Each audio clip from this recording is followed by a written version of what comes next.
It's easy to get email alerts when Shopify products run out of stock. Let's start with this automation template and make it happen. It all begins when a new order is placed on Shopify. That triggers this workflow to start. Next, you need to loop through each item in the order so every product gets checked. Then pull real-time inventory details for each variant in the Shopify order. From there, a filter checks if any items are now out of stock.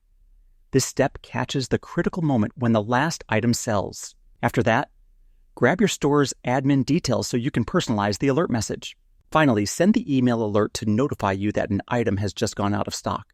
Now that everything looks good, turn it on and run it once to confirm it's working. With MESA, staying on top of inventory is just this easy and now automatic. So get MESA, the AI automation platform that helps you do more with less effort. Get started today with templates like this one, or build your own workflows from scratch. Make it happen at getmesa.com.